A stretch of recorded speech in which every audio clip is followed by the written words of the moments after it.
Монгол улсын өрийг тоогоор илэрхийлэхэд хэр баргийн боловсралтай хүн уншиж барахааргүй олон оронтой болчиход байгаа юм. Энэ их өрийг офшор тунгууд бүрдүүлээд байгаа юмаа гэдгийг олон нийт одоо мэддэг болсон. Түрүүчээс рекорд офшор тунгууд тодорч эхэллээ. Эрчим хүчний сайдын суудал дээр тулж байсан даш цэвгийн зоригтбээр одоогийн байдлаар 30 сая долларын өртөвхий офшор хөрөнгөтэй тухай мэдээг олон нийтийн сүлжээнд нийтэллээ. Үүнтэй хамт Талигч Чулуунбат хамтрагчаар тодроод байгаа юм. За тэгэхээр өнөө айхтар олон оронтойгоор бүрдэл болсон өр ширийг үүрлэх гавьяатай хүмүүсийн тоонд яа харахгүй ноён Д зоригт орхон.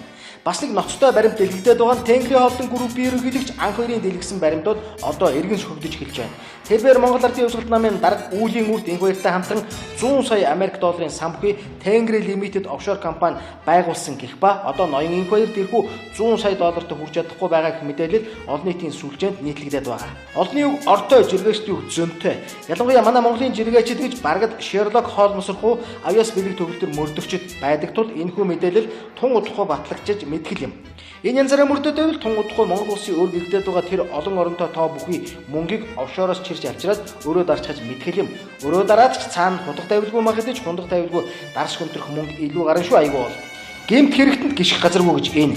Тийм болохоор офшор тунгуу та нар хизээ хон баригдаж муугаулж явахаар эртхэн хэрэгээ хүлээж хулгайлсан мөнгө авчираад тушаачсан дээр юм шүү.